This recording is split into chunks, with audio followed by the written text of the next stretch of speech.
Welcome, Gemini, to your September 2023 ethics reading with me, Daniel Natal, where you'll get your Natal chart.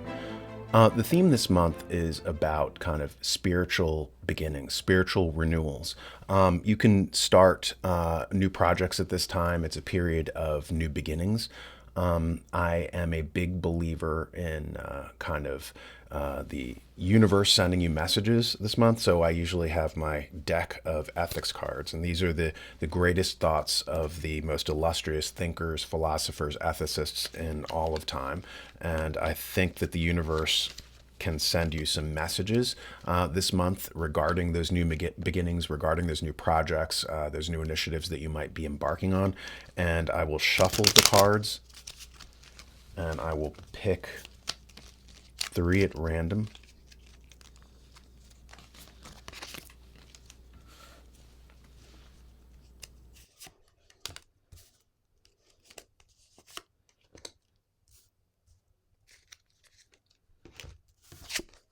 And the first message that the universe might have for you this month, Gemini, is morality is not properly the doctrine of how we make ourselves happy, but how we make ourselves worthy of happiness.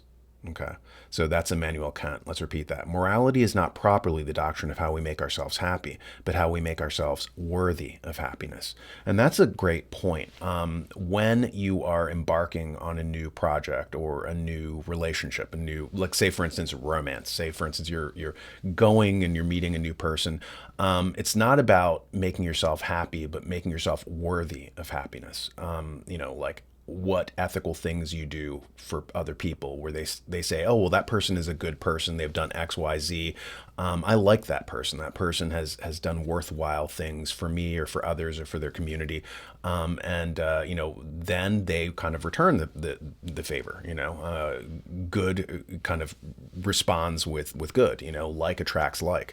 And so if you are a moral person, according to Immanuel Kant, if you make yourself worthy of happiness, then people will shower you with kind of good things.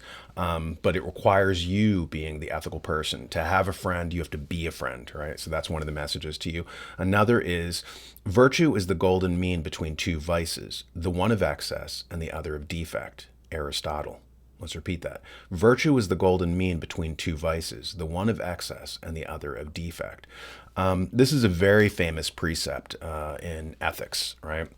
So it's called the golden mean, as you would infer from that. And the golden mean is basically, like you have your target that you're trying to reach, the bullseye, right? And that's the hardest thing in life, is to hit that bullseye. It's very easy to veer left or right. The universe likes homeostasis, right? So if you swing too far one direction, it's going to swing too far the other, with the intention of getting back to that middle, back to that golden mean.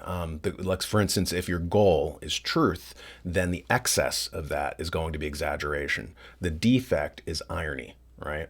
And so any kind of position that you're trying to get, be very mindful that you don't swing too far in one direction or too far in the other. The whole goal of ethics is to try to maintain balance, equilibrium, homeostasis. As I said, like the universe likes that. You are going in line with the universe. Cicero says that. Cicero says that virtue is being in harmony with nature. So if nature likes homeostasis, then it is good for you to be in harmony with that, right? To kind of like Goldilocks with the porridge. Don't eat it too hot, don't eat it too cold. Stay right in the middle, or at least aim for it. The third message for you this month is, to superficial minds, the vices of the great seem at all times agreeable. Adam Smith. To superficial minds, the vices of the great seem at all times agreeable. Now, what this is telling you is, we have a weakness as human beings to be partisan, right? So say, for instance, in the field of politics, right? You see your guy, and if he has like a failing or shortcoming that anybody else had, you would, attack that other person because they're part of the other political party. But when it's your guy, suddenly his vices seem okay. Kind of like in the field of art, right? You'll have jazz musicians, and they think that because their hero, Charlie Parker, was addicted to heroin, that if they do heroin, it'll make them a better player. And that's simply not true, right? You're just basically idolizing somebody that you look up to, right? And you're emulating them, and not just their good things, you're emulating their bad things. You're emulating their vices instead of just their virtues. And so you're being warned this month to kind of steer clear of that. And any new endeavor, kind of, don't like basically we just to talk about relationships as an example, we mirror people, right? We tend to emulate people that we like. We're in harmony with them. Just to get back to the theme of harmony and homeostasis and virtue, right? And so we tend to emulate two different kinds of people. People we mirror and have a rapport with, people who are similar to us or people that we aspire to be like. Right. And so you're being warned this month to steer clear of looking at the vices of your heroes and thinking that, oh, well, that's acceptable because it's my hero who has that particular vice, that particular shortcoming. And so those are your messages for this month. And I will see you again next time. Remember to hit the like and subscribe buttons. And if you want some extra personal ethics coaching for an issue you might have, you can set up a Zoom call with me by pressing the button below in the description. Pick what calendar date and time you want, and we can hash over whatever thorny moral dilemma you're facing. Also, check out my ethics fundamentals course. The links are below, and I will catch you next time. The world is suffering from a moral decline. We've been lurching from one crisis after another due to a lack of ethics in society.